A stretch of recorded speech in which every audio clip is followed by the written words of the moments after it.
All right, got the recording going here, and let's get ready to rock and roll. So, listen, thank you all for joining me today, and really thank you very much for filling out the survey. Like I said in the initial email, and perhaps if you saw or in the blog or however you kind of found it, I'm in the process of writing the mental game of trading. And when I look at like kind of where I was in the process of writing the mental game of poker compared with the mental game of trading, I had a lot more experience working with people that I had never kind of spoken to. So the number of individual clients that I've worked with in poker is comparable to the number of clients that I've worked with in trading to date. I've got a couple institutional clients. I have a number of individual clients that I've worked with. But what I was really lacking was kind of the proof of concept to a mass market, to a much broader audience of people that I had never met before. And so in the poker world, I had had a number of interactions with poker players in forums and on Q&A sites and done videos and had lots of kind of opportunity to prove my material valuable in that audience. And I've really kind of been lacking that within trading. Now, I've gotten lots of indications from it because lots of traders have picked up the poker book and have talked about how it's helped them.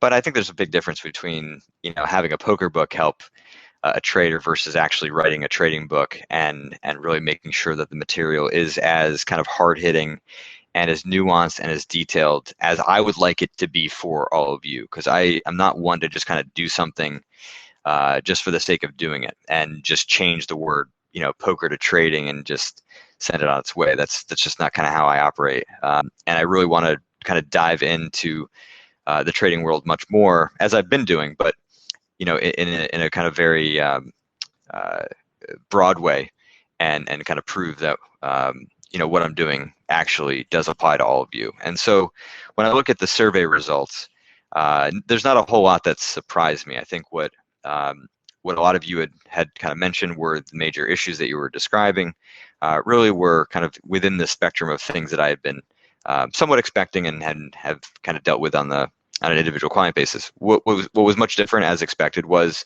the details and the ways in which you're experiencing, the FOMO or the fear of losing, or some of the perfectionism and the mistakes and the anger that comes with it, and some of the greed and lacking of confidence. Those details is really kind of what I was looking for with the survey. So again, I thank you very much for filling that out, and really appreciate you guys being here. Um, when do I plan on releasing the mental game of trading?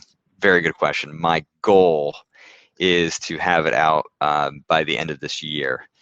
That may be aggressive, and it may not entirely be in my control. I had planned on taking 6 weeks from this past week to the middle of March to really kind of jumpstart the production of that book.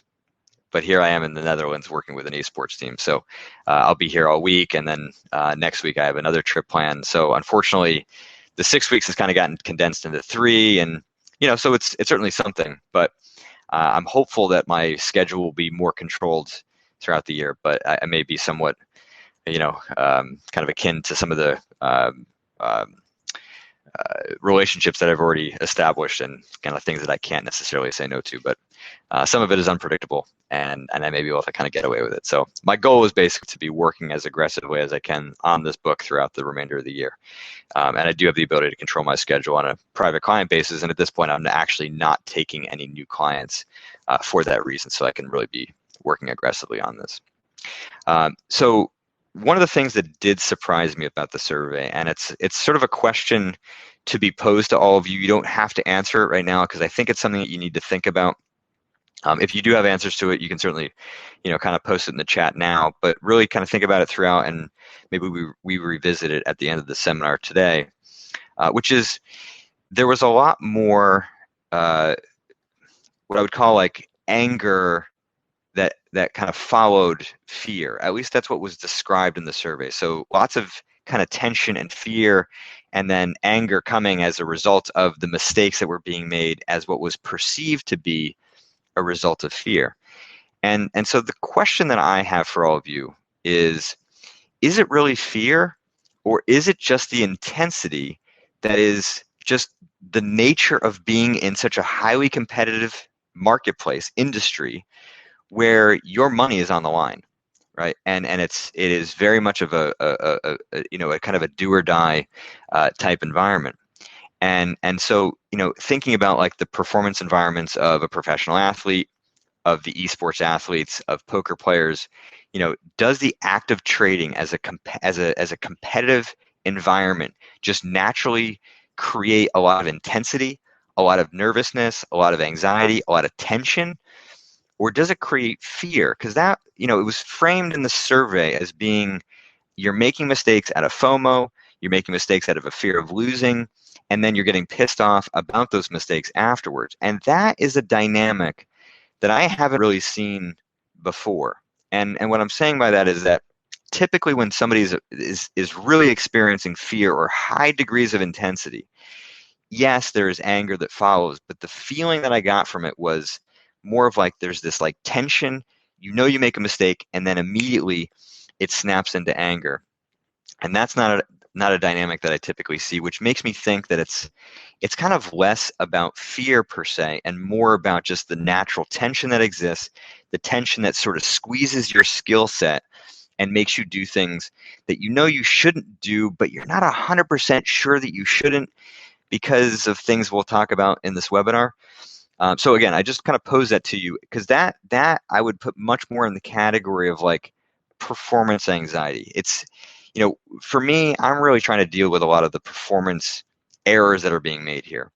And so if we kind of categorize it that way, then it really changes the way things are being viewed in your eyes. And the reason I say that as one example, because that was certainly the biggest thing that I noticed in the survey that surprised me. But as I've been surveying the literature, and I've been reading pretty much all of the kind of major books, the Steenbarger, the Trading in the Zone, Market Mind Games, really trying to get a full scope of kind of what is out there and kind of how my material will fit. Because at this point, all of the trading psychology books are written by traders. Like I think I would be kind of the first one to come in and say, yeah, I'm a shitty trader. I let my financial advisor put me in index funds and, I just kind of let it go. Like I'm not actively trading. I've been, aware of the markets and been, involved in, stock picking and trading throughout my life at times, but I am not doing what you do. Okay. So I come in and say, hey, I have something to add and here I have something to offer. And I think one of the big things that I can provide here is clarity. One of the things that I've noticed in a lot of the literature, and I think what was evident in the survey, is there seems to be some confusion about kind of what really is like true, psychological issues like the fear, the anger, greed, overconfidence, underconfidence, and then kind of what are these like technical errors? What are these strategy-based, expertise-based errors that are actually, kind of like mental processes, right? Like you have to think about, and it's interesting here that I'm with esport athletes because I mean, we use the term athlete loosely because they're not like physical athletes as you'd imagine, but they train just as hard as professional athletes do, but just their expertise is a mental process. It's a kind of like part of the knowledge-based economy that skill exists in a psychological domain, but I don't really consider that to be like psychology in terms of what I'm dealing with. Now,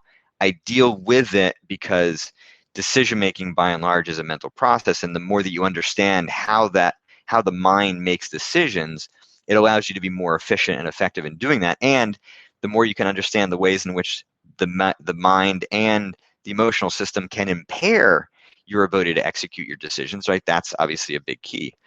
But when we look at like the actual like mechanical ability of trading, it's very minimal. The mechanical ability that separates the best esports players from some that are sort of several steps below is very minimal. Same with poker. So the mechanical stuff is very minimal.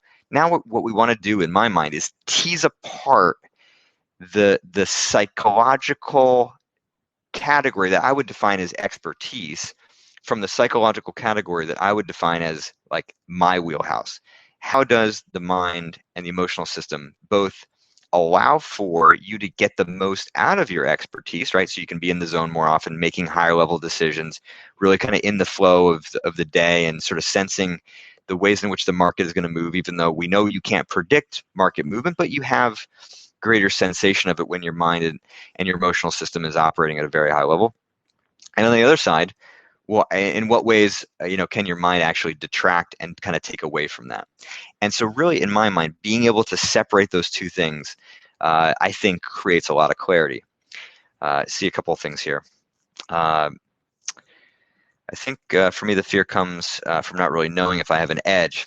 See, okay, that is a perfect prime example for what we're talking about here. Like, there's a psychological component here that is like, where is your advantage? What is your skill in trading? If you have very clear strategy, very clear trading plan, you know that it's profitable, then the mental and emotional kind of functioning now has a stronger spotlight on it.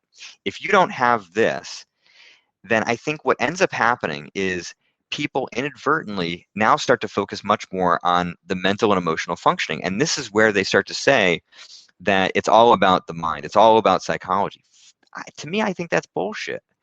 I think that the mental processes that are required for creating an advantage, creating an edge as a trader is the most important thing. If you don't have that, then yeah, a lot of the uncertainty has to be there.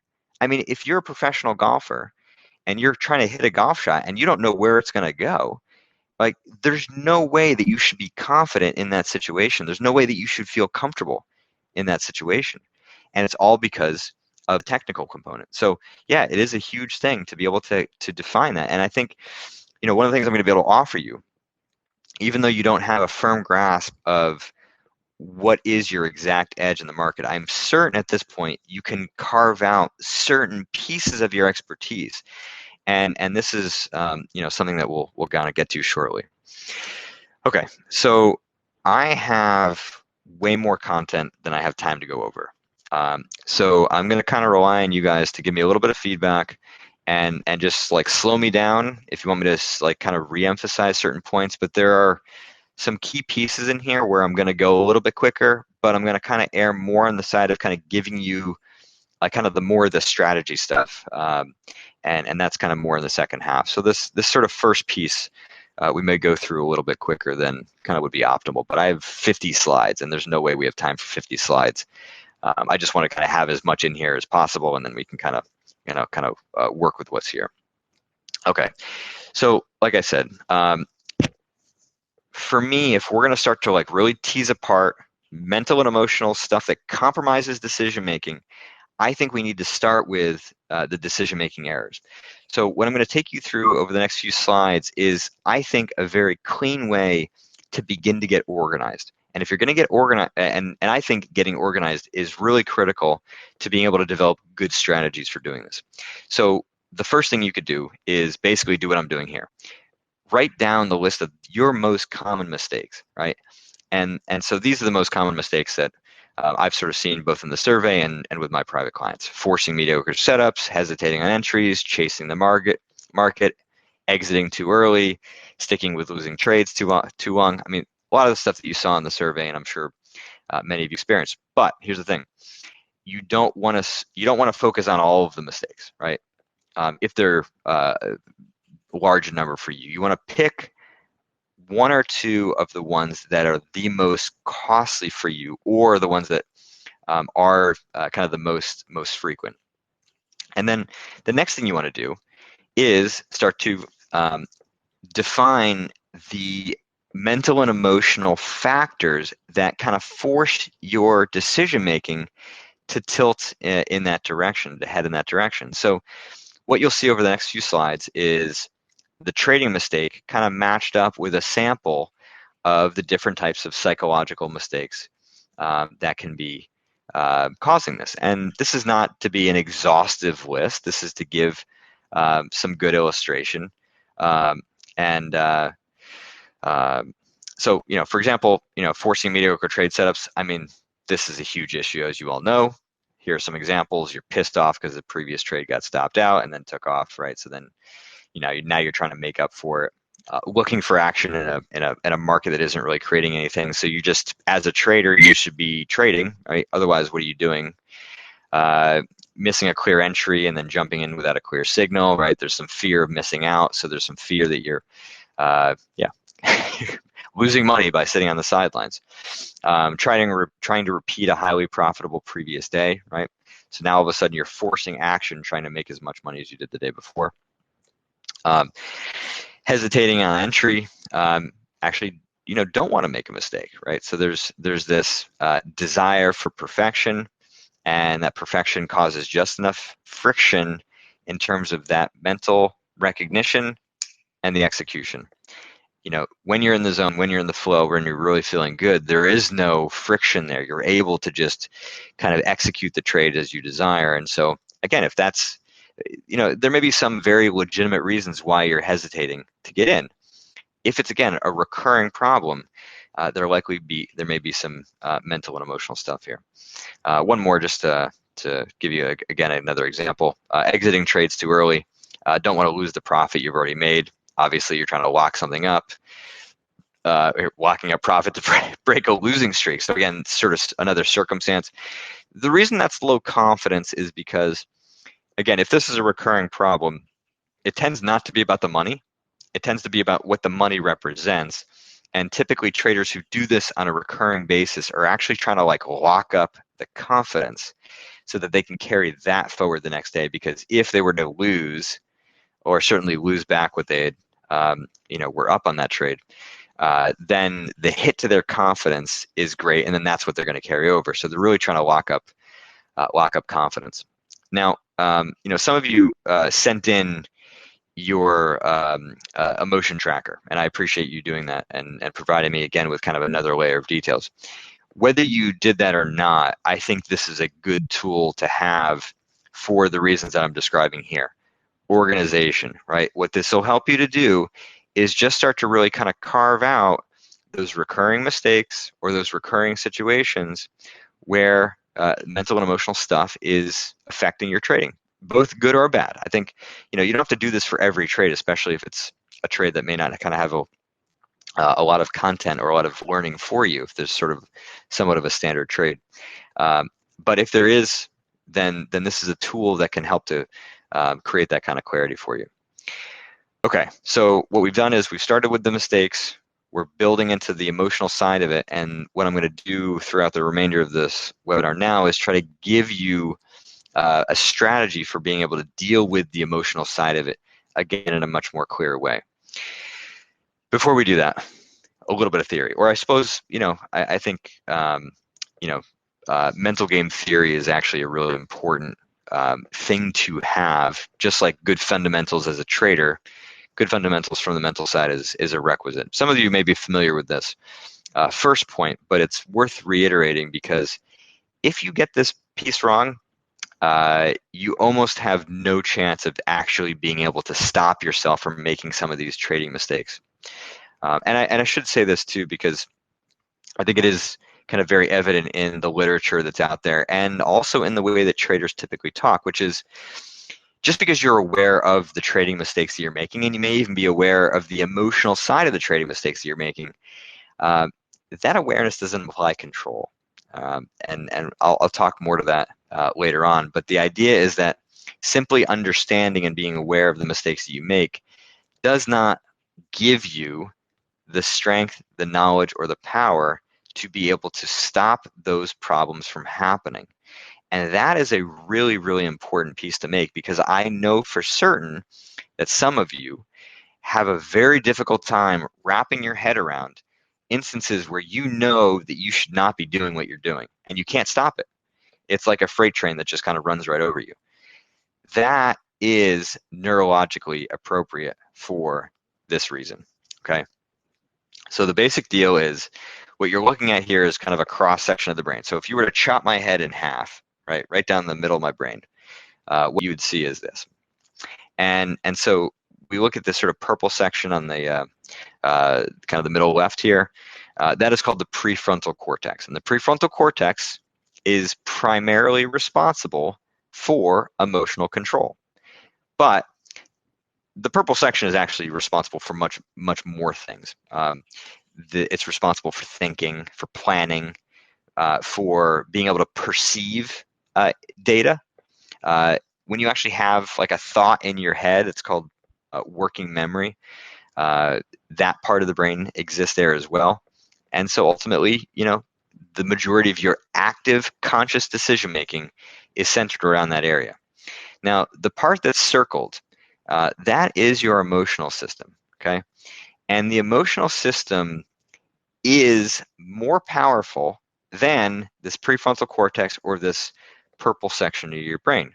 Now, why is that so important? Well, it's so important because in the instances where you are making these trading mistakes that are based on more emotion, if the emotions have risen to a certain level, then your ability to actually control your decision making using your mind has been severely compromised. And so you'll get into a situation where you're aware of what you should be doing, but that awareness is no longer translating into action. There's like this kind of cloud that exists within your mind, and it really compromises your ability to think clearly and ultimately your ability to act and execute on what you know. This is a functional reality for every person on the planet. This is something that I talk about with clients regardless of the industry. Okay. But if you don't understand these principles, you will unknowingly put yourself in a situation where you're expecting to control your emotions and ultimately expecting to make better decisions. And you don't have the brain matter to actually do that. The emotional system has decreased, almost like turning down the volume on the radio. You can barely hear. You can hear it, but it's not loud enough to actually be able to enjoy the music, right? The awareness of what you ought to be doing is not strong enough to turn into execution. So again, this is critical because as we go forward, the strategy that you're using to actually correct your emotional state has to take this into account. And most traders, most people don't do that. And unfortunately, I think a lot of the literature that's out there doesn't necessarily account for this. Frankly, even a lot of the therapists out there. I've been to conferences, right? And these are, somewhat cutting edge, not always the latest research, but I was at a conference 8 years ago, and this is not new stuff. This has been around since the 1960s. This information, even before, probably anecdotally. And 8 years ago, a room full of therapists are kind of gasping when they hear this, as if it's like novel information. I'm looking around, going, "Wait a minute! You're using strategies that are based on your mind, like cognitive behavioral therapy, one of the most well-researched therapies in the world, and it's a very effective strategy. People don't know that this works. It doesn't know about this dynamic, and so you're taking a strategy that's relying on the mind and not accounting for the ways in which the emotional system can shut that down. It fundamentally alters your strategy, and I think what you'll see is a way to make it much more efficient, taking this into account. There's not a comeback from that situation, right? What can we do when we hit that level of emotion? Actually, you can come back from that state, and there's a lot that you can do, and that's basically what we're going to talk about through the remainder of this presentation. Okay, so just kind of reiterating what I've mentioned here, right? Emotional system becomes overactive, shuts down higher brain function, and you can't rely on thinking. But I want you to really think about it not in black or white terms, and much more like a volume knob. And you'll see that kind of played out in another scenario here. Okay, this is a totally separate theory here, but I think this is a really, really important construct for better understanding your trading mistakes and really your trading decisions in general. This is actually kind of brand new content for me. It's not in the poker books. I know some of you may have read that, so I wanted to provide some kind of new stuff for you to think about.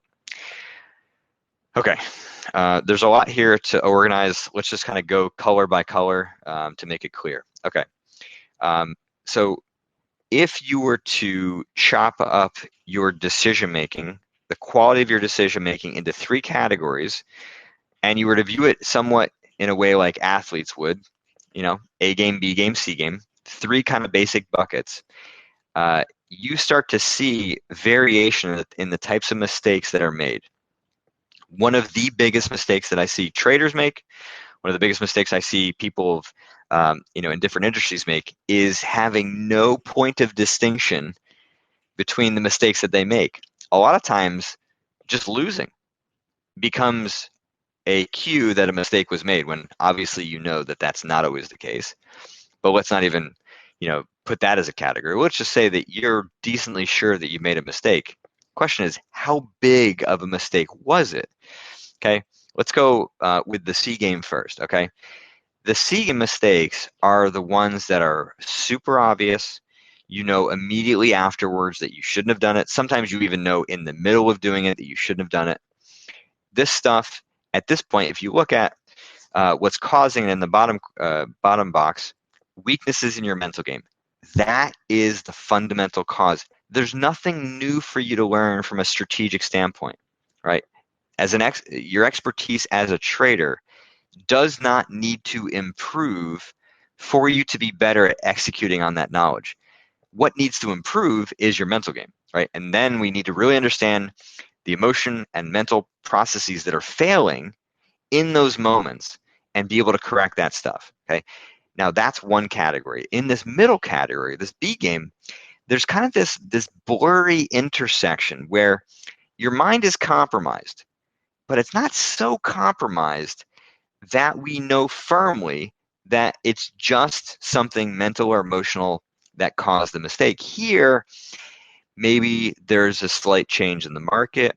Maybe there's a situation that is somewhat different than you're comfortable with. And so, yeah, it was a fairly clear setup, but something was a little bit confusing, or maybe you were trading a slightly different time period, or a duration, or a different market. You're trying to apply a different strategy. So, you had knowledge, but there was enough differences here, enough confusion here that basically kind of makes it blurry, right? Those are the B game, this combination of a decision-making error and a mental or emotional error. And the answer in those scenarios is you got to fix both, okay? You can't just fix one. You have to work on both sides of the equation. But then when we get to this A game stuff, this is stuff that couldn't have been prevented, right? These are truly like the learning errors that would be, akin to, a baby learning to walk. I mean, you can't call a baby who falls down in the process of walking like they're not making mistakes. It's just part of the process. And ultimately, I think this is where I want you guys to be living, right? Where the mental and emotional stuff is just cleared out.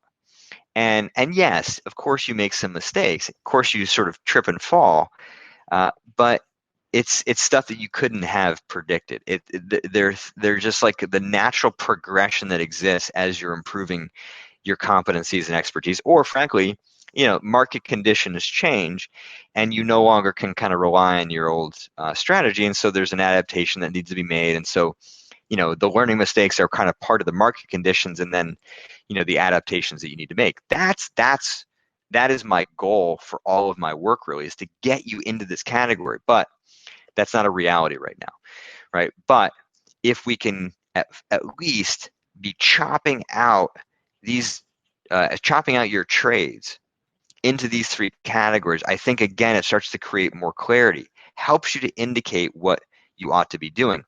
And for right now, right, when you are viewing the C game level mistakes, you have to be really, really curious, really, really objective, and not self-critical, okay? In my mind, one of the biggest, not mistakes, but one of the biggest things that slows up the process of actually fixing these mistakes is the expectation, the belief, the wish that the shit just wasn't there, right? That you could somehow easily solve the mental and emotional stuff and just kind of have it go away. That's the goal in the long term. But the reality is right now, these recurring mistakes are going to keep happening over and over again. And your job is to understand the circumstances around which they occur, the details with which they occur, an understanding of what's flawed, and how to correct it. And that's what we're going to kind of go through in the next few slides here. But again, the first solution has to be just a general acceptance that this is your reality. And that is oftentimes a thing that I've got to really work hard with my clients to do. That they oftentimes just have these beliefs or expectations that these mistakes shouldn't happen. And they shouldn't happen because they're so obvious, right? You know what's going on. and it's a pain in the ass when they happen, but they're happening. And for me, if something is happening and the strategy that you're using is not working, then you don't really understand the problem, right? You might have an understanding of pieces of it, but you do not have the full picture. Because if you did, then you'd be making progress and you wouldn't have to be working on this stuff. Okay. So yeah, actually, so here's the rule in my mind, okay? If you can't stop making a mistake that you have tried to fix for 2 weeks, okay, there is hidden emotion that is causing that faulty decision making. 2 weeks, that's it. Don't give yourself much more than that, especially if you're, doing this as a profession. If you're not and you're trading, let's say as a part-time, maybe you give yourself 3 or 4 weeks just to provide some, extra time for, market conditions or just kind of general opportunities. But you do not, if you have the correction, it should not take long to see some progress. Okay.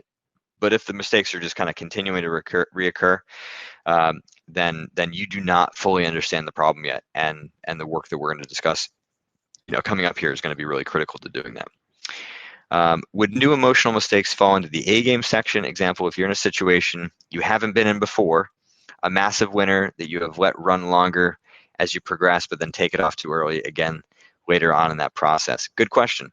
If it's the first time that problem is happening, then yes, that would be an A game sort of mistake, even though it's like an emotional one. It's new. If you did not have an opportunity to do any kind of problem solving, any kind of analysis, because it just happened, then you had no chance. So it has to be part of it has to be, in that A game mistake category. The C game stuff is all the stuff that you have seen happen over and over and over again, and you just think that seeing it over and over and over again is enough to actually solve it. But what happens? It just keeps happening again and again because you haven't done any problem solving. I think one of the biggest mistakes that people in general, as it relates to performance, is that they just naturally assume that the mistakes themselves become the answer, right? That making a mistake, and you see the mistake, it's a mistake. Oh, okay, I'm not going to do that again next time. You are operating in such a dynamic, competitive environment that you're not going to see the exact same situation pop up. I mean, this is true of any high-level form of competition. Golfers, poker players, day traders, traders in general, esport athletes, you're going to see situations that seem very similar, right? You could play the same golf course 100 times, and the situations that you're going to face are different enough, okay, that they require different solutions. Point is, right, recurring mistakes are not just going to be fixed by the sheer fact that you've seen them enough. That's not real problem solving, right? That's problem solving through avoidance, and that's not going to be a recipe for long-term success. Okay, so again, number one priority is just taking off any negativity that you have around these obvious mistakes. Okay, the stuff in red exists.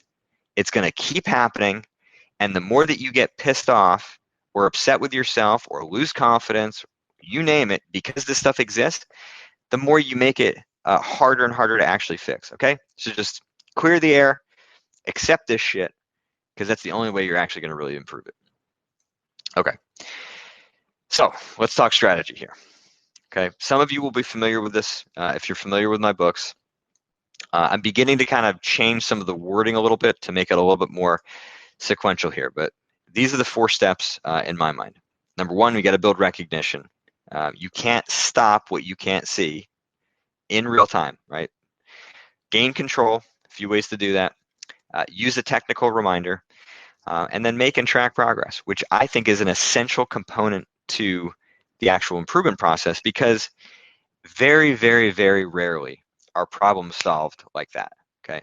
It does happen, but I would put it in the category of like 5 to 10% max of the people that I work with are able to solve things just very quickly, and they're just off and running and it's gone. Most people have to go through this process that is having constant ups and downs, and there's a very important process for recognizing that progress because you're not used to doing it. Okay, it's a different way of thinking about emotional progress if you're coming from a world that is, oh, it should be gone like that because I know what's wrong. That's not how this goes. If any of you have been into physical rehab, like physical therapy, or had to rehab an injury like a broken leg or something like that, that's what this process looks much more like. These mental emotional injuries have to heal in that way. And so I can give you some of the key markers to look out for to help you to indicate whether or not you're making progress or not. Because this is different stuff. You're not used to thinking in these terms. Okay, so skipping Scott's here. Number one, building recognition. Okay, so nothing in the mental game is random, which means that the patterning that you experience around these issues are really, really important to start to begin to understand. Okay, because the patterning will help to train your vision and to help you to understand the causality that is behind certain actions or thoughts that you have. Okay, in my mind, this is no different than what you do as traders. Okay, you're looking for signals that tell you that there's opportunity here.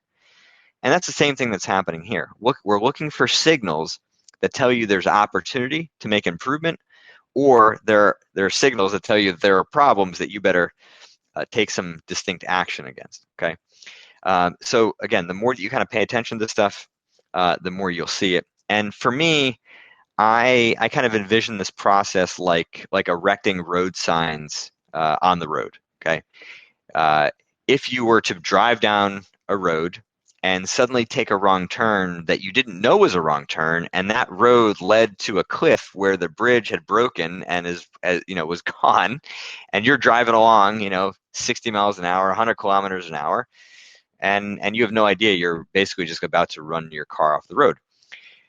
That actually is essentially what happens to some of you.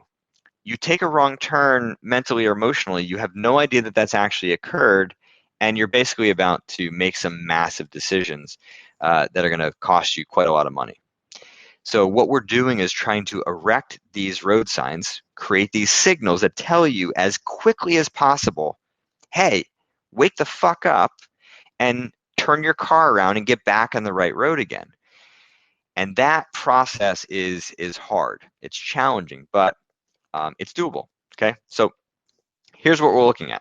Okay, so I've already mentioned step number one. This has been kind of the early part of this. Identify the trading errors that cost you the most or happen the most often, and then start to identify the signals that indicate to you that you've kind of lost your way, heading down the wrong path, and are leading towards making these types of errors. So what are the situations where it happens most often? Can you recognize the change in your decision-making process, right? So for example, sometimes traders get more fixated on certain signals or indicators in a way that in retrospect, they realize like, oh my God, like I completely forgot, like kind of relative volatility. It's like, it's an obvious thing, but you just kind of got, you were kind of overestimating, other factors. What are the specific thoughts that are in your head around this time? What are the specific things that you say out loud? Can you sense, kind of the emotions beginning to kind of pop up, like, is there heat in your head or kind of tension in your hands if you're angry? Is there, your heart just kind of jacked out of your body and you can feel your heartbeat, or your palms sweating? Do you, or some of these more kind of physical actions as well? Like, are you really kind of like leaning in, to your setup, or if you're really bored, you kind of slouch back in your chair? When you're anxious, or you're tapping your knee and just kind of like jittery and jacked out.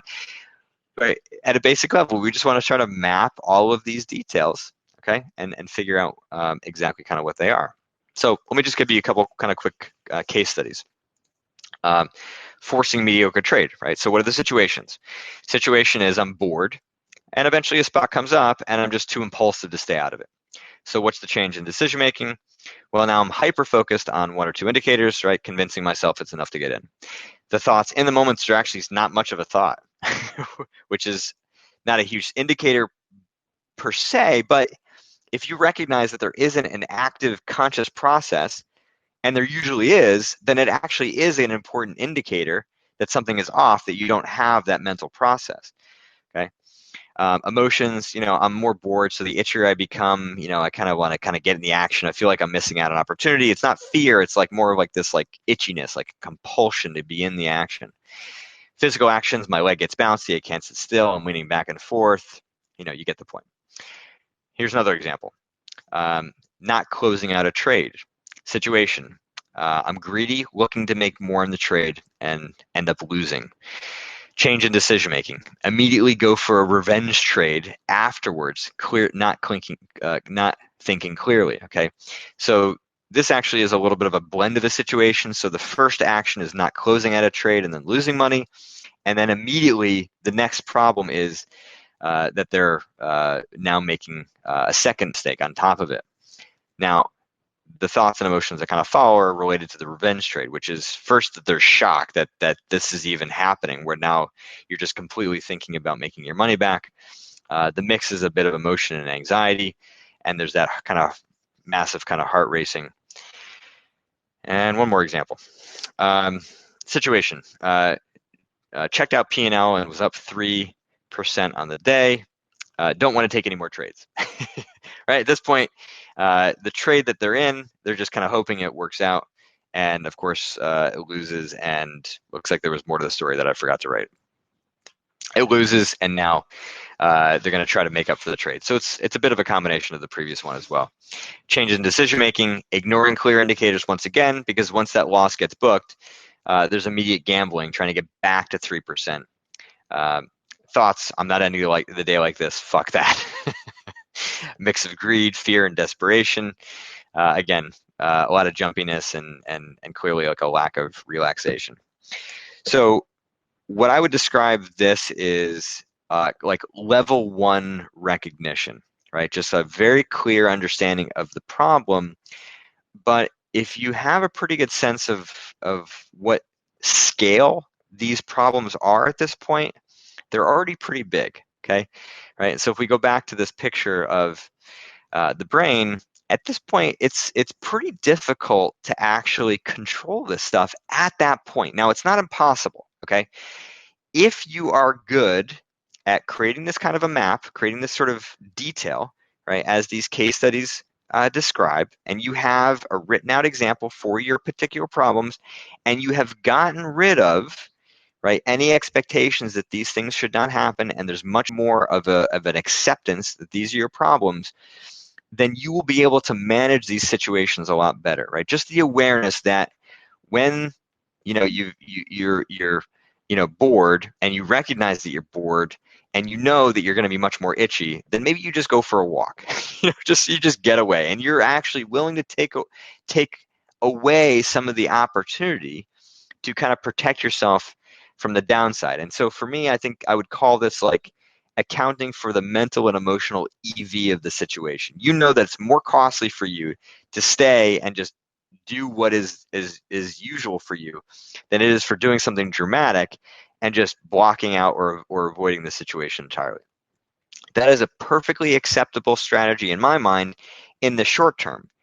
It is clearly not a long-term strategy. I think there are some people out there that think that that is the case, but that is not a long-term strategy in my mind. Okay, what I'm about to give you is now going to kind of get to more of the secondary step here, because what we really want to do is map the problem well enough that you're actually able to catch the early signals that you're trending in this direction mentally or emotionally, so that you have an opportunity to actually stop it in its tracks. Okay, so I will make these files available to anybody that wants them. You should have my email address, but if not, I will post it to you again. Email me. I will send you kind of whichever profile you want. Okay, here's the fear profile. Here's the anger profile. Here's the focus profile. At some point, you can basically just change the words at the top. These things are very, very similar. You'll notice that the difference between the fear profile and the focus profile is just the numbers as they're listed, in this sort of middle section. Okay, so if we look at the focus profile, this top section, actually, sorry, all of these profiles, this top section, first signs you're losing focus, fear profile, first signs you're becoming fearful, corrective actions, injecting logic. All of that stuff is really the strategies. This is the stuff that you're going to do to actually make improvement. So you're not going to touch this stuff at the beginning, okay? The majority of your work is going to come in these bottom 4 categories where we're talking about your level of fear, the technical changes, your fear triggers, and the history of fear. This is organized kind of problem diagnosis in my mind, okay? And so if we kind of zoom in on these 4 boxes and just look a little bit more closely here, what you are attempting to do is to define the levels of fear from a scale of 1 to 10.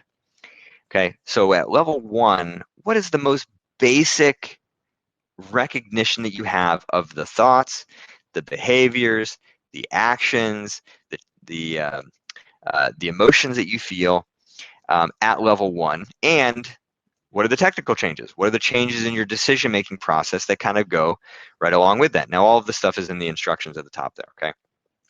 And you try to create as many different levels or categories here that you can follow along all the way up until it at its absolute worst, which is oftentimes the description that we'd see in these case studies, okay? So when you're doing this, it is oftentimes very difficult to carve out like 10 different levels. Like that level of awareness is really, really sophisticated. Okay, at the beginning, you might only recognize like 2 or 3, and that is totally fine.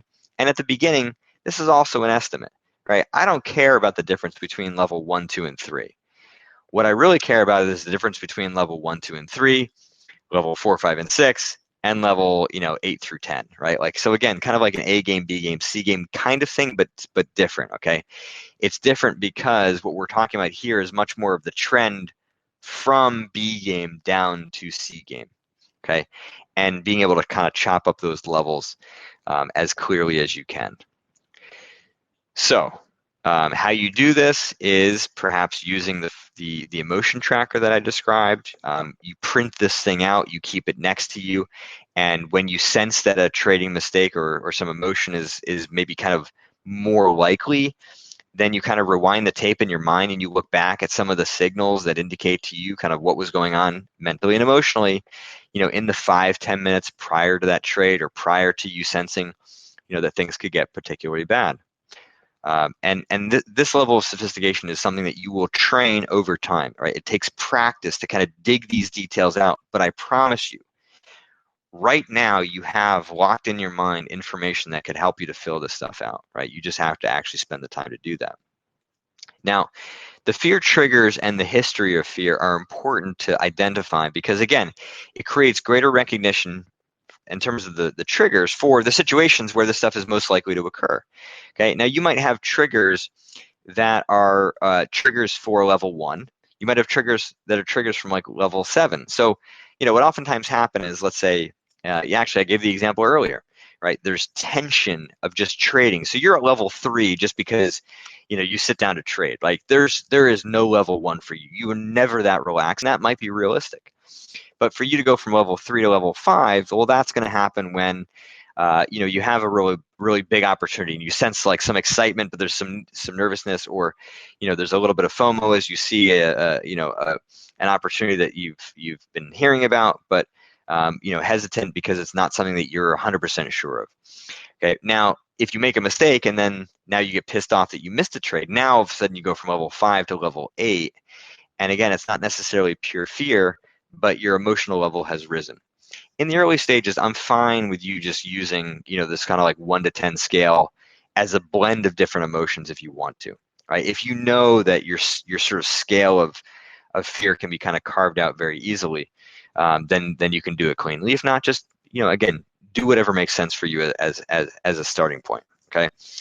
And I just want to show you this real quick as we're discussing it because kind of anger and fear, loss of confidence, even overconfidence, I think all fit very well with that fear spectrum where we're going from kind of 1 to 10.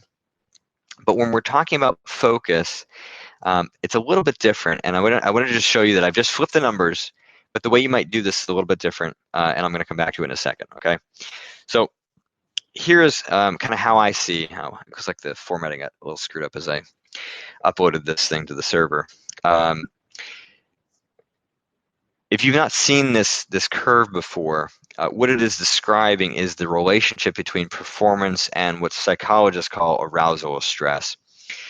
Basically, it's just your emotional level, okay? So if you're at level 0, your performance is going to be really poor because you just don't have enough energy. Imagine, trading if somebody woke you up in the middle of the night and said, here, trade. And if some of you are crypto traders, sometimes you've actually had to do that. Level 100 is when, in terms of, this is the spectrum of fear, your emotional level is so high that you are in a blind panic and there's no mental process either. And so you equally suck in those scenarios. You're in the zone when you're kind of, your emotional state, your energy state, your arousal, your stress level is balanced. Okay, everybody kind of has their own unique individual kind of, zone. But the idea is that in terms of fear, as you kind of tip over that curve and you head towards a blind panic, we can describe the sort of spectrum in a very sort of sequential way. So what might begin as like some basic uncertainty turns into some worry or hesitation, now turns into overthinking, then becomes some anxiety, and now there becomes some, kind of fear or being scared. That's the spectrum we're looking at. This is the 1 to 10 from here. Okay, the basic uncertainty is a level 1, not level 1 over by level 0. Okay, the same thing is true with anger. Okay, so anger starts, level 1 would be like some minor irritation, turns into frustration, now turns into anger, and now you're furious, and then you're in a blind rage. Okay, so that's how the spectrum looks.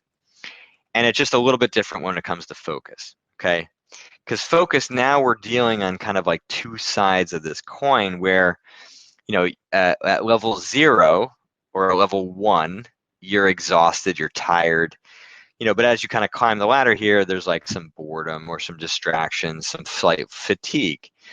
But now as we get to the other side, sometimes your focus level can almost be like too intense. And I think sometimes people forget that, especially if the market conditions are like that. But even yourself, just again, because of the natural intensity of trading, you might be operating on a side of the coin in terms of your intensity level that is just not optimal. You're not able to get into the zone, in part because you may not think that that's actually something that you should be working towards. You just think that this very kind of heightened, emotional state is optimal when it's actually not the case. Okay, so here you're kind of slightly overwhelmed with the amount of information that you're processing. Now here you're kind of getting overly intense because of the market conditions. You get kind of stressed and hyper. And then if you're at level 100 here, you got this kind of blind tunnel vision. So the way that this kind of fits in with this spectrum, the way that clients will typically do this if they're doing a focus profile, level 5 is the zone. Okay, level 10 would be that blind tunnel vision. Level 1 would be the exhaustion. So you can kind of see how it kind of fits on both sides of the coin. Okay, and obviously if anybody has any questions, feel free to throw them out to me. Okay, but basically all of this information is being fueled to help you to build recognition, because what we're looking for is recognition before the emotional state rises too high, because here's the rule: recognition does not equal control.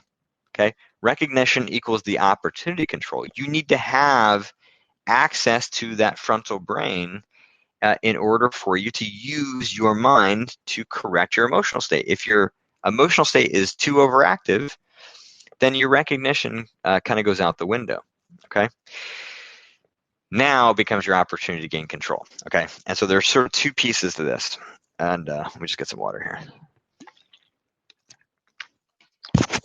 Okay, so once you have identified, right, so this, now moving on to step 2, presumes that you have enough recognition to catch the signs early, right? You've just kind of gone down the wrong path, the wrong road. You're nowhere near the bridge where you're about to crash your car. Right now, we need to do something to get you back on the right road again. And there can be a very simple process to do that. Breathe or disrupt, okay? Taking a deep breath, right? can sometimes be enough to disrupt the pattern that can give you an opportunity to do the second step here, which is inject logic or inject goals. Okay. If it's not enough, if your emotions are too great, you got to do something more dramatic. And it might mean that you actually stand up. It might mean that you just stand up and walk away for a minute. Maybe you go for a walk. Maybe you grab a stress ball. I honestly, at this point, it doesn't matter necessarily what you do. Just do something dramatic to stop the pattern, because these things are very well-worn habits in a way, right? You're really good at making decisions based out of FOMO, right? If you think about it that way, it's a skill, it's an ingrained habit. There's a well-worn path, that road has been established. You got to do something disruptive, like jumping out of your car, right, to save yourself, because that's just the only way that right now you can gain control. And if that's your reality, then fucking do it, right? Because you know that the EV of that decision is greater than just riding down that road and taking to it its inevitable destination, which is you making a bad mistake. Okay. So first thing is do something dramatic. If you catch it early enough, the deep breath might be enough. Okay. The second step is to inject logic or goals. Okay. Now, this is the part that, and I'll give you a bunch of examples. They're somewhat generic. Injecting logic works best when it's in your language, and it also works best when you've got a really good understanding of the cause of your problems. And for the purposes of today, that is just far too complex of a process to get into. Okay, but the process that I'm giving you now is going to help you to gain more control. That is this step: gain control, be able to stop the fucking car and turn it around. That doesn't mean that you have solved the problem yet, right? When you've solved the problem, the option to go down that wrong road has gone away. Okay, there's a barrier that has been built up. You will never go down that path again. Okay, that's when you've actually solved the problem. In the meantime, you need to build the strength, the clarity, the recognition to be able to grab hold of it and gain control. And weaponizing your mind in a very strategic manner is the essence of injecting logic or injecting your goals. Okay. So let me just give you some examples of what some of the things you might be able to say. Okay. So injecting logic for mistakes. Okay. This first one is a fairly dramatic one, where if you make a mistake, sometimes it can kind of snowball on you and spiral on you. So you're almost yelling at yourself, saying, "Not now."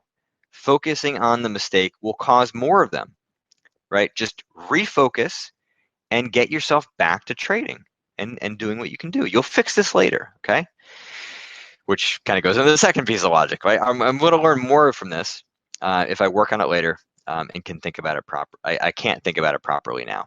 And the last one, right? It may not even be a mistake. I mean, how many times have you just had a trade that just like went against you, and it was actually the correct decision, right? Maybe it was an A game mistake, but again, if you're not categorizing these mistakes properly, you think an A game mistake was a C game mistake, and you treat it as such, and your mind blows up for no good reason.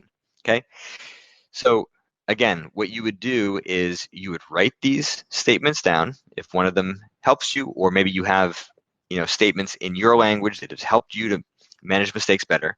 You write them down, sticky note, notepad, Word doc, something. Maybe you do an audio recording, a voice note, right? And when you sense the early signs, right, you're at level 1, 2, or 3, you begin injecting logic and trying to gain control so your emotions like kind of lose the ability to accumulate, right? The snowball can happen very quickly here.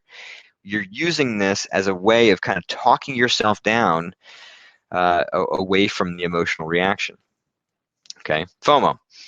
It's impossible not to miss something, right? By trying to always be around or jump in every trade, I'll never do the things that really matter or develop into a consistent, successful trader. Again, some of these pieces may not always be relevant to you. I'm just giving you ideas. Looking at clickbait is not keeping an eye on the market, so that would be FOMO in terms of utilizing like kind of other tools, like if you're on a a Steam or a Slack or one of the groups in a trading group, or even looking on Twitter or other tools, right? Sometimes it's easy to kind of get like into a wormhole where now all of a sudden you're like looking for stuff and you can't not know about everything, and then of course then you miss like kind of clear opportunities. Injecting logic for anger. So here are a couple of different angles. Getting stopped out, right? Every trade can't be a winner. If I stick to my strategy, I'll make money in the long term. Okay, so I'm not going to go through all of these examples. I want to just reiterate the point once more. Whatever statements that you use, they're written down, they're studied, right? You need to train yourself, train your mind to think this way. You review them before the beginning of your trading day. For some traders that have significant issues with this, in the early stages, they may not be able to rely on their awareness to stop them. So what I have them do is set an alarm every 15 minutes, every 30 minutes, every hour, whatever makes sense for you with some frequency. You just, alarm goes off, you remind yourself of this statement, not because it's actually happening, but because if it happens, you need to stop it in its tracks and be able to keep yourself in control. That's the whole point. Is it disruptive to the flow of your day? Absolutely. So calculate the EV of it. Are you better off, kind of managing yourself by kind of taking yourself out of the flow? Or is it kind of less risky to just trust that you can be able to see the stuff in real time and stop it? For some of you, the answer is you can't trust yourself, right? The EV is way higher to lose a little bit of edge by taking yourself out of the zone than the EV that is lost by losing control. Okay. A couple more slides here, and then I'm going to open it up to questions. Okay. Why doesn't injecting logic work? Okay. Look, at the end of the day, injecting logic is attempting to gain control. It's not a solution. Okay. It's a temporary short-term solution that I would consider to be like wearing, using crutches when you got like a severely sprained ankle. Okay. People oftentimes, use injecting logic and think it's the end-all solution. I've had people that have read the poker book where I say this explicitly, and they still think it's the case. Okay, it is not a fucking solution, right? It is a short-term strategy that works you towards the solution, right? Walking around on crutches the rest of your life is not the outcome that we're after here. Okay, we want the injury to be healed, and that's the truth that we want with the mental game as well. Okay, so why isn't injecting logic going to work? You apply it too late. Your emotions are too big. It has no chance. You took a knife to a gunfight, right? Your mind is not more powerful than your emotional state at that point. If you think that it is, you're fucked. Your statement wasn't strong enough. You just chose my language. You chose something that was like sounded good in theory, but wasn't actually strong enough to kind of talk you through it. You need to study it more, right? So it's stronger, but it's not strong enough, right? I want it to be so strong that if you weren't, to think about your statement for 2 weeks and somehow like I just popped up, sent you a text message and said, all right, what's your injecting logic statement? You could say it like that. No hesitation whatsoever, knowledge of the back of your hand. That's how strong it needs to be. So what is it going to take for you to study the statement to get it to that point? Something new threw you off. Super, super, super common scenario, right? You think that you have mapped this problem perfectly, and the truth is you have. But guess what? Now the situation is different enough. Or the mental game issue is kind of morphed a little bit, and now it's a little bit more complex, which sometimes happens after you've actually made progress. Accumulated emotion. This is the X factor here that can be really, really damaging to your mental and emotional state. Accumulated emotion means that there's like emotion that is carried over from days before. So you've had a couple bad losing days. You wake up on day 3 and you're like, all right, today's a new day, start fresh, and you tell yourself these things. But the second you have one bad trade, bam, you feel just as bad as you did at the end of the day before. And so you didn't actually have an opportunity to inject logic. You went from level 1 on that anger scale to level 8. Right? And so now you need to treat it at level 8, and injecting logic obviously is not going to work. Okay, you need to say it out loud or use a voice recording. Just another sort of nuance there. Okay, I'm going to move a little bit quicker here. Technical reminder: emotional state by now using injecting logic should be stabilized a little bit, but that doesn't mean that you're automatically going to kind of work your way back, kind of turning the car around and working back towards the right path, because the right path is much more strategic than it is mental. How do we turn your car around faster and get you back thinking well? Well, I think sometimes it's to have some very key strategic reminders. This is nothing to do with mental game per se, other than creating some clarity around like the strategic things that tend to go missing from your thought process. What kinds of uh, I'm moving too fast. There are three options for what you could do here. Okay, so you could either write down your entire decision-making process. What are all the indicators you're looking at? How do you make decisions just in a very, very detailed way? Some people hate this because it's so hard to actually articulate. Sometimes I think that's a good thing to do in the short term, because if you're not super certain where your edge is, write this stuff out. You'll start to find some of the holes that will help you to understand more clearly where your edge kind of needs to get cleaned up, or where your strategy needs to get cleaned up to create the edge. Option two, only write it down, the technical factors, data, indicators, etc., that you fail to consider or fail to consider properly when emotions are present. Which I guess technically is option three, which is write out how you tend to misinterpret those technical factors or data, or what types of mistakes that you make when that happens. And again, it's written down, it's studied just like the injecting logic statements, ultimately done together. So here's how this process works. You recognize you're at level 3, you take a deep breath, you inject logic, you use your technical reminder. All of this happens within 5 seconds. Okay, and it can happen that quickly. This is not a very complicated process in terms of execution. It's just a little bit complicated, kind of setting it up, practicing it, getting to the point where that can happen. It might take you a month to get to that point. Are you going to be able to make progress in the next month? Yes. Do your expectations need to be in line with where you are in the process of setting this all up?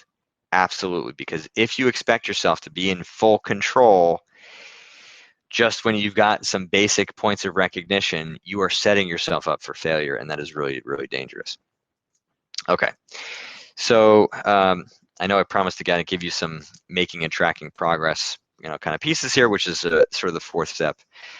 So what I just mentioned, right? Step number 1 is recognition. Step number 2 is control. Those are two very, very different things, and that is a very, very different thing from resolution, which is where the deeper cause of these mental and emotional issues have been corrected to such a high degree that now, those triggers that used to cause you problems, right? You make a mistake, you get stopped out, there's things that might have caused you to have some FOMO. They don't cause that reaction anymore. That's resolution, right? You have a fight with a spouse, with a friend, and there's tension in the air when you get just kind of around them.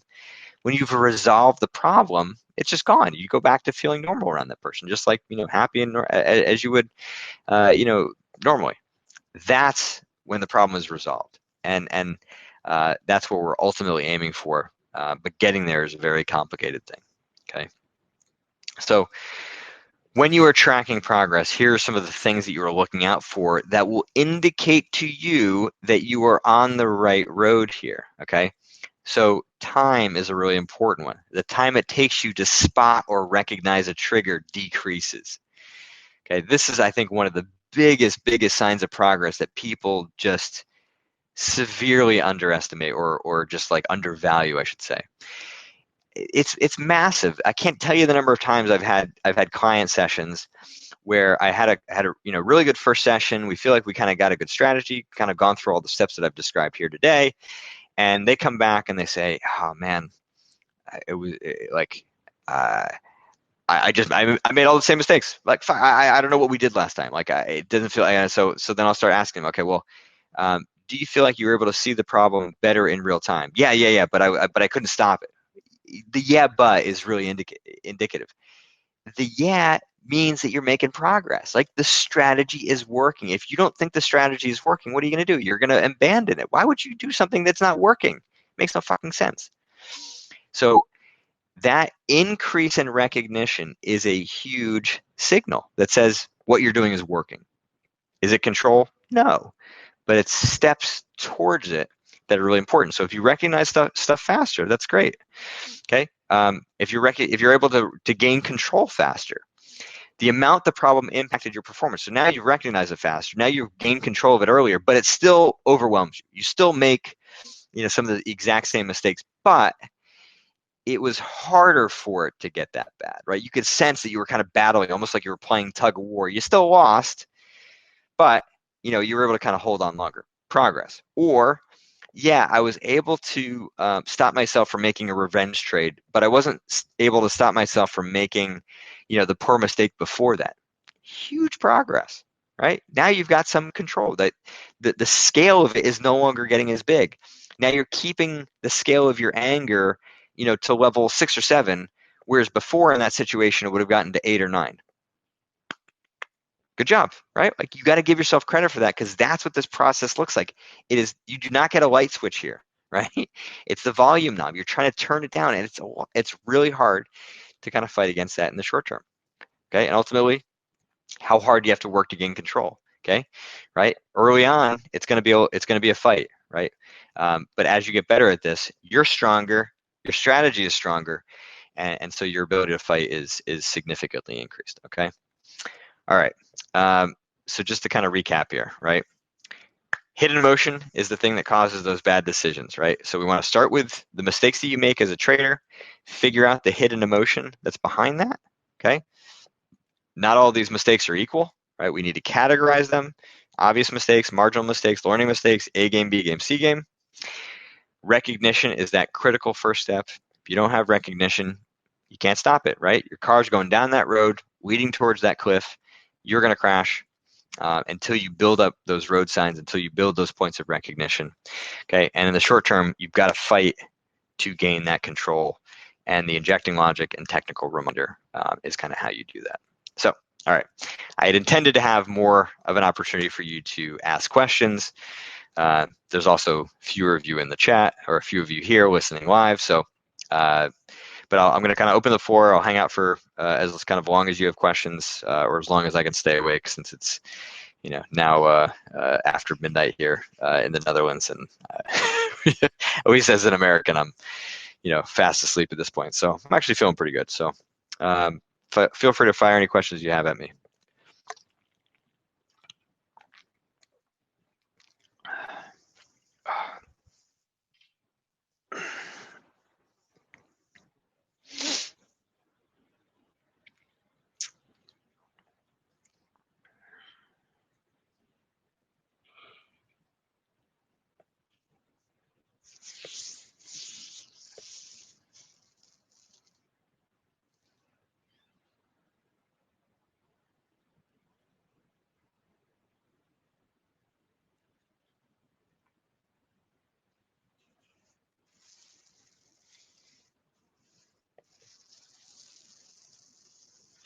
Okay. A couple questions have filed in here. Would new emotional mistakes fall in the... Oh, okay, that was already there. I find that I have some fairly complicated journals and track my main mistakes, my trades, etc., but I fear that they may actually be making the process too complicated. How much data should we actually be tracking in our mental game? Great question. So I think it's less about the amount of data and more about the organization. And I think if you can start to look at trying to categorize the intensity of it, that's the stuff that is the most important thing. Because you're right, if you just have like all of this mental game data and you don't have an ability to create organization with it, then it's really kind of hard to know what's what. So what I would start by doing is categorizing it by the type of emotion or by the type of mistake, and then start to try to scale it, right? What do your emotions look like at level 1 versus level 5 versus level 10? And if you can start doing that, it will make things a lot easier. But honestly, you can have as much data as you want as long as it's new, right? Like, as long as it's like kind of very clear. If you're like kind of searching for more, right? But that more is not necessarily creating any more control, then it's probably likely that you're maybe using that as a distraction from kind of the core competence, the expertise as a trader that really needs to be developed. Because as I said at the outset, I think there is this kind of blurry overlap where people kind of tend to think that trading is more mental when, there could be kind of glaring holes in your expertise that really needs to be improved upon. So, don't make the error of trying to make it all about my stuff. Make it, about the technical expertise that has nothing to do with me, because I don't know any of that really, other than some of the buzzwords. And again, so carve it out that way, and then carve it out, my stuff in the way that I've described today. How can it be fixed? I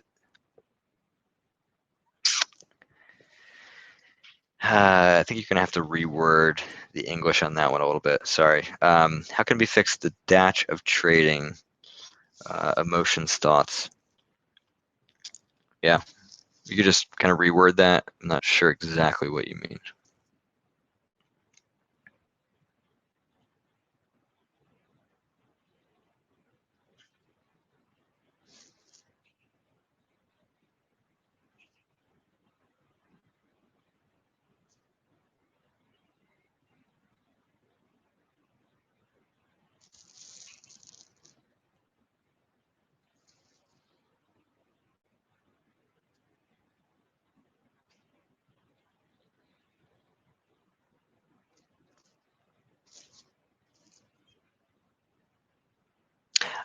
Okay, I understand.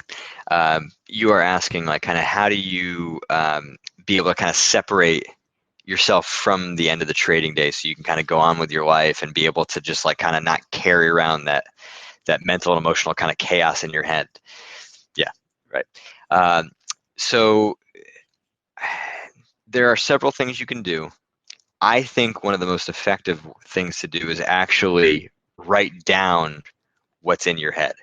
And it can be a very useful tool as like kind of a cool down process. So in a way, you're kind of keeping like a trade journal for the mental and emotional stuff. So, the emotion tracker that I mentioned could be a useful tool for you where, you're writing down like kind of stuff at the end of the trading day. But, if you're able to if you have the opportunity, I mean, everybody kind of trades differently.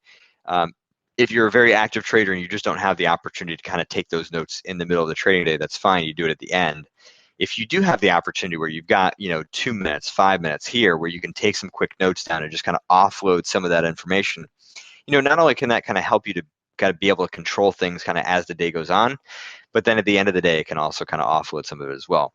But if you are unable to do that, just get to the end of the day, and rather than just kind of going on with your life, just do like a big kind of data dump where for 5, 10, 15 minutes, you're just dumping out all the stuff that's in your head. Some of it might be more trading related, but some of it may be more kind of like mental or emotional related as well. At the end of that kind of dump session, that writing exercise, make a very clear kind of point in your mind where you say, that's it, right? I'm done. I'm going to go on with my life. It's like kind of just drawing a line in the sand. And now you're just giving yourself the freedom to kind of go live your life, because you know that being able to have that kind of vacation, even if that vacation only lasts, 12 hours, including sleeping, that break actually allows you to have the ability to recover, recuperate, and having that kind of clarity helps you show up the next day with a clear mind. Plus, obviously, enjoying your life is, kind of a nice benefit too. But, you give yourself that kind of a break. If the emotions kind of keep going on, then you go back and you do some more writing. Don't allow the thoughts and the emotions just to kind of swirl in your head. Put them down on paper. What that does is it helps you to be able to capture what's in your mind, which can actually help you to better understand the cause of those emotions, the cause of that mental chaos, which can be a very important thing. Now, this other question around what you do to mentally prepare before a trading session is sort of the other side to it. So we've got the prep and we got the cool down. Now, I agree with you, right? The meditation, the breathing techniques, they work for a couple weeks and then they start to fall off. And the reason is because they are not solving the problems that you're experiencing. So what would be the best thing that you could do to get yourself ready for a trading day to counteract those problems? Spend some time reviewing your strategy. Spend some time thinking about how the trading day is going to go now that you are going to take more active efforts towards recognizing these mental and emotional signals. So, you spend 5 minutes just like doing like a mental prep, like a game plan for how you're going to actually fight against your own internal triggers and those signals, and you're going to study them, and you're just going to kind of ready yourself like you're an athlete would ready themselves strategically for going to play, basketball, or a golfer thinking about, all right, they see the hole locations, and here's how they're going to play those holes now, right? They're just reviewing the tactical strategy. That's a very kind of basic thing that you can be doing that is going to have much more, kind of long-term effect than meditation on its own. Now, you could do some meditation and breathing exercises as a way of kind of building up mental control. Okay, but I would only do it for like 3 to 5 minutes max, and then incorporate the prep that I just described as kind of part of that. And the reason I say 3 to 5 minutes max is because if you actually have to work really hard to do meditation, you're burning mental energy, and so it might actually make you more likely to make mistakes later into your trading session, just simply because your mind is more fatigued, right? Like if you're using mental energy to prep yourself for the day, but then you don't have enough of it when shit hits the fan to be able to fight against that emotional state. Well, what the hell was the point? Maybe you got a little bit, of a greater advantage early on when your mind was more sharp than average because of the meditation or the breathing, but then you lost more because you were less prepared for it. So you got to kind of have to look at both sides of it. And I look at it as like, your prep should be really practical, readying you strategically, just like an athlete would. So good questions on both sides.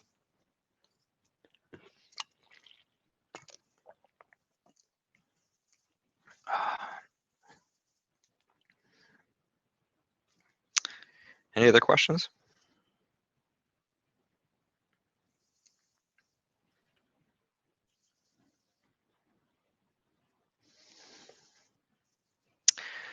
Okay. Curious about any solutions you found to minimize and or work off the effects of accumulated emotions that tend to have a more immediate impact on a trader's performance, short-circuiting perhaps some of the other suggested actions you've made. So your analysis of the effects of accumulated emotion are spot on. The solutions for it are complicated, and so one of the things that I've kind of going to pose to you all, and will pose to people that haven't seen this, is to do additional webinars where I could actually kind of go through and review some of those strategies for dealing with accumulated emotion. The bottom line is that if you're going to properly kind of fight against that accumulated emotion, you have to really work hard to get at the cause of that accumulation and start to decrease it, off of the, kind of away from the trading day per se, right? Because, if this trigger is activated, it's almost like a bomb, right? Like if that bomb is ready and it just needs the trigger to go off, then you got no chance. So being able to kind of get to that underlying causality is something that is a more complex process. And I'm certainly willing to do more of these webinars. As I said at the outset, I am looking to kind of verify that my techniques work for a mass kind of trading audience, not just like my private clients, which, I believe that it does, but, I don't want to just kind of go on a whim here. I also want to get more detail and data. So I think if we, kind of look at this as like kind of an ongoing kind of dialogue or conversation, or just like, kind of mutual arrangement where I continue to provide you guys value of giving you solutions and strategies, kind of well advanced than you would get at the book, since the book is going to be out, at a minimum of, 9 months from now. And you provide me, with additional details and specifics and some stories and, feedback on how I'm doing or where I'm failing and what I could be doing better. Then I'm happy to kind of keep doing these webinars and kind of provide that. So I think that's probably the best answer for you. But in the short term, I think what the easiest thing to kind of work through that accumulated emotion is to do the venting, that kind of data dump that I kind of gave it as an example, and then just to kind of reread through that and see if you can identify what is kind of at the heart of what's going on. Like so often, when we're kind of venting or like, just like talking about these kind of big blow-ups or these big mistakes, it's very rarely with any kind of curiosity. It's much more around like, I can't fucking believe that that happened. I can't believe that I'm so stupid. I can't believe, it's like this disbelief, that very it's just not, it's, you haven't clicked into any kind of problem solving. So like that shift in mentality, oftentimes begins to break apart some of the intensity that accumulated emotion, just as a kind of a first layer. It doesn't for all situations, but at a minimum, if you're doing the venting and then you're rereading it and you're trying to understand like what the hell is in here, sometimes it can be like hyper competitiveness. Sometimes the flaw could be, like an illusion of control, high expectations, illusions of learning, uh, confirmation biases. These things that kind of are like kind of deep beneath the surface here. We've got to tease those things out, and then that ultimately needs to be corrected. Another example of accumulated emotion, which I would consider in the category of like the most severe, would be almost like pseudo traumas. Now, like sometimes we use the word trauma and people immediately just, they kind of freak out. Like that almost becomes a trigger. But like I want to say it in a very, very practical manner. The definition of a trauma in my mind is simply means that the emotion surrounding an event or a series of events has gotten locked in your mind. And so now when circumstances that are similar to it happen, they trigger that old emotion, and that old emotion kind of floods your mind. So, you can think of some, scenarios where that may have happened, where you had like your biggest losing day, you almost lost your job, you almost went bust, you had no idea, how risky of a trade that you were putting on, and just like kind of the pure panic or the pure rage that occurred, or, a big one sometimes is traders that get like super overconfident or greedy, and then afterwards they make some huge mistakes, and there's such strong disbelief around how they could have actually done that. And so then like the emotional trauma is surrounded like, oh my god, like I can't believe I did that. And so it's sort of like protecting against that kind of a mistake. So I say that that's kind of like the one of the more severe ones, but in truth, sometimes we also have these like life traumas that occur that also can kind of affect that accumulated emotion too. So I'm trying to purposefully kind of give you like the spectrum of opportunities with which we can correct this, from the most basic of just, accumulated emotion from a day-to-day perspective, accumulated emotion that's caused by a much more deeper, profound issue, accumulated emotion that's caused by trauma, from a performance trauma versus like a personal trauma. And that's kind of the scope of it. Okay. Last question here, and then I'm going to go crash. I found that last summer when I went to the US for work at a summer camp and had a complete break from all trading for 4 months, that it made a huge difference, obviously, on my accumulated emotion. I mean, accumulated emotion sometimes is basically like boiling water, right? Like the second that you take water that is on a hot stove off, right, it immediately starts to simmer down. And that's essentially what you did, right? You had plenty of time to just dump out all of that crap, came back super clear. But the problem is, right, actually maybe a better analogy would be, you took a glass that was sitting under a leaky faucet and you just dumped all the water out. But the second you stick that glass of water back under that leaky faucet, things are going to bubble up, build up, and eventually overflow. And so what we're looking to do is really kind of solve, right, the cause or the failure in that faucet. Why is it leaking, right? Rather than just keep dumping things out. How long of a break would likely be enough to remove enough of that emotion to perform well enough? There's no kind of one size fits all formula for that. It really is kind of varied and dependent on the situation, depending on the person. But I really wouldn't look at that as a solution, right? I would look at it as a temporary strategy.